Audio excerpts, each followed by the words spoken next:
மாணவ மாணவியர் அனைவருக்கும் வணக்கம். 8ஆம் வகுப்பு அறிவியல் அலகு 8 அண்டம் மற்றும் விண்வெளி அறிவியல் இந்த பாடத்துல இருக்கக்கூடிய புக் பேக் கொஸ்டின் ஆன்சர் பார்க்க போறோம். வாங்க நம்ம இப்ப வீடியோக்குள்ள போகலாம். சரியான விடையை தேர்ந்தெடுத்து எழுதுக. ஃபர்ஸ்ட் ஒன், பின்வருவனவற்றுள் எது வான்பொருள்? விடை இவை அனைத்தும். இரண்டாவது, மங்கள்யான் டேஷுக்கு அனுப்பப்பட்டது? விடை செவ்வாய். மூணாவது, சந்திராயன் 1 விண்ணில் செலுத்தப்பட்ட நாள்? விடை 2008 அக்டோபர் 22. நாலாவது, சிவப்பு கோள் என்று அழைக்கப்படுவது? விடை செவ்வாய். அஞ்சாவது, ராக்கெட்டில் பயன்படும் தத்துவம்? விடை நியூட்டனின் 3ஆம் விதி.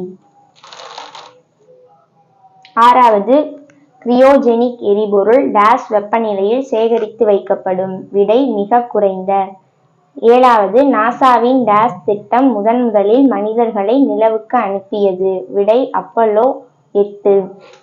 கோடிட்ட இடங்களை நிரப்புக. ஃபர்ஸ்ட், விண்மீன்களை பற்றியும் கோள்களை பற்றியும் படிக்கும் அறிவியல் பிரிவு? விடை வானியல். சூரியன் டேஷ் விண்மீன் திரளை சார்ந்தது? விடை பால்வெளி. மூணாவது, செவ்வாய் கோள் டேஷ் நாட்களுக்கு ஒரு முறை சூரியனை சுற்றி வருகிறது? விடை 68.7. நாலாவது, பிற கோள்களுக்கு விண்கலனை அனுப்பிய முதல் இந்திய விண்வெளி திட்டம்? விடை சந்திராயன் 1. நிலவின் மேற்பரப்பில் நடந்த முதல் மனிதர் டேஷ் ஆவார்? விடை நீல் ஆம்ஸ்ட்ராங். மூணாவது, சரியா அல்லது தவறா என கூறுக. தவறான கூற்றை திருத்தி எழுதுக. ஒன்னாவது, சூரியன் மற்றும் இதர வான்பொருட்கள் சேர்ந்து சூரிய குடும்பத்தை உருவாக்குகின்றன? விடை சரி. இரண்டாவது, சந்திராயன் 1 ஸ்ரீஹரிகோட்டா விண்வெளி ஆய்வு மையத்தில் இருந்து விண்ணில் செலுத்தப்பட்டது? விடை சரி. மூணாவது, செவ்வாய்க்கோள் சூரிய குடும்பத்தில் உள்ள மிக சிறிய கோள் ஆகும்? விடை தவறு. நாலாவது, PSLV மற்றும் GSLV ஆகியவை இந்தியாவின் புகழ்பெற்ற செயற்கைக்கோள்கள் ஆகும்? விடை சரி. அஞ்சாவது, ராக்கெட்டின் இயங்கு பொருட்கள் திண்ம நிலையில் மட்டுமே காணப்படும்? விடை தவறு. பொறுத்துக. சந்திராயன் சந்திரன், மங்கள்யான் செவ்வாய். கிரையோஜெனிக் எரிபொருள் அப்பல்லோ 8 முதலில் மனிதனை நிலவுக்கு அனுப்பிய திட்டம்?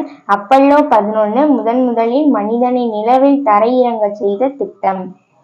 அடுத்து சுருக்கமாக விடையெழுத. ஃபர்ஸ்ட் கொஸ்டின், வான்பொருட்கள் என்றால் என்ன? விடை பக்கம் எண் 85. 85வது பக்கத்துல வானத்தில் உள்ள அதிலிருந்து ஸ்டார்ட் பண்ணி என்று அழைக்கப்படுகின்றன இதுவரைக்கும் சுருக்கமாக விடையெளி. ஃபர்ஸ்ட் கொஸ்டினுக்கு உண்டான ஆன்சர். செகண்ட் கொஸ்டின், விண்மீன் திரள் வரையறு? விடை பக்கம் எண் 85. 85வது பக்கத்துல லட்சக்கணக்கான விண்மீன்களின் தொகுப்பு விண்மீன் திரள் எனப்படும். அதுவரை எழுதிட்டு அதுக்கு கீழே ஒரு 5வது லைன்ல சூரிய குடும்பம், விண்மீன்கள், விண்மீன் திரள்கள் ஆகியவை அண்டத்தின் பகுதி பொருட்கள் ஆகும். இந்த 2 பாயிண்டும் சுருக்கமாக விடையெளி. செகண்ட் கொஸ்டினுக்கு உண்டான ஆன்சர். மூணாவது கொஸ்டின், சந்திராயன் 1 திட்டத்தின் நோக்கங்கள் யாவை? விடை பக்கம் எண் 88. 88வது பக்கத்துல சந்திராயன் 1 இந்த படத்துக்கு கீழே சந்திராயன் 1 நோக்கங்கள் அதுல இருந்து மார்க் பண்ணிக்கோங்க. நெக்ஸ்ட் 89வது பக்கத்துல சூரிய குடும்பத்தின் பரிணாம வளர்ச்சியை ஆராய்தல். இதுவரைக்கும் சுருக்கமாக விடையெளி. 3வது கொஸ்டினுக்கு உண்டான ஆன்சர். 4வது கொஸ்டின், மங்கள்யான் திட்டத்தின் நோக்கங்களை வரிசைப்படுத்துக. விடை பக்கம் எண் 90. 90வது பக்கத்துல மங்கள்யான் திட்டத்தின் நோக்கங்கள் அந்த ஹெட்டிங்க்கு கீழே பிற கோள்களுக்கு அதுல இருந்து ஸ்டார்ட் பண்ணி இந்த சைடு இந்த படத்துக்கு மேல தகவல்களையும் அறிந்து கொள்ளல். இது வரைக்கும் மொத்தம் 4 பாயிண்ட் இருக்கு. இந்த 4 பாயிண்ட்டுமே சுருக்கமாக விடையெளி. 4வது கொஸ்டினுக்கு உண்டான ஆன்சர். 5வது கொஸ்டின், கிரையோஜெனிக் எரிபொருள் என்றால் என்ன? விடை பக்கம் எண் 87. 87வது பக்கத்துல கிரையோஜெனிக் இயக்கு பொருட்கள் அந்த ஹெட்டிங் கீழே இந்த வகை இயக்கு பொருட்களில் அதுல இருந்து ஸ்டார்ட் பண்ணி வைக்கப்பட்டிருக்கும் இது வரைக்கும் சுருக்கமாக விடையெளி 5வது கொஸ்டினுக்கு உண்டான ஆன்சர். 6வது கொஸ்டின் நாசாவில் பணியாற்றிய சில இந்தியர்களின் பெயர்களை குறிப்பிடுக. விடை பக்கம் எண் 93.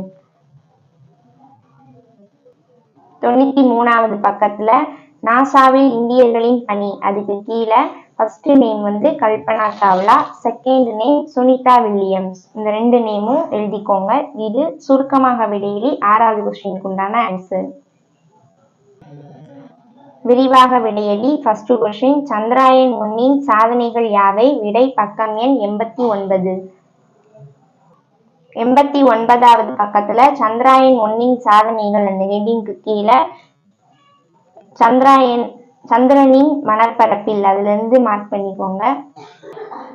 இந்த சைடு கண்டறியப்பட்டது இது வரைக்கும் மொத்தம் 5 பாயிண்ட். இந்த 5 பாயிண்ட்டுமே விரிவான விடையளி ஃபர்ஸ்ட் கொஸ்டினுக்கு உண்டான ஆன்சர். செகண்ட் கொஸ்டின் ராக்கெட்டின் பகுதிகளை விளக்குக. விடை பக்கம் எண் 86. 86வது பக்கத்துல ராக்கெட்டின் பகுதிகள் அந்த ஹெட்டிங் கீழே ராக்கெட் என்பது அதுல இருந்து மார்க் பண்ணி இந்த படமும் உண்டு. இது வரைக்கும் விரிவான விடையிலி 2வது கொஸ்டினுக்கு உண்டான ஆன்சர். 3வது கொஸ்டின் நாசாவின் அப்போலோ திட்டங்கள் குறித்து குறிப்பு வரைக. விடை பக்கம் எண் 92. 92வது பக்கத்துல அப்போலோ விண்வெளி திட்டம் அதுக்கு கீழே அப்போலோ விண்வெளி திட்டங்கள் அதுல இருந்து மார்க் பண்ணிக்கோங்க. லாஸ்ட் காலடி வைத்தார். இது வரைக்கும் விரிவான விடையிலி 3வது கொஸ்டினுக்கு உண்டான ஆன்சர். இந்த வீடியோ உங்களுக்கு பயனுள்ளதா இருந்துச்சுன்னா லைக் பண்ணுங்க, உங்க ஃப்ரெண்ட்ஸுக்கும் ஷேர் பண்ணுங்க, சப்ஸ்கிரைப் பண்ணாதவங்க சப்ஸ்கிரைப் பண்ணுங்க. தேங்க்யூ.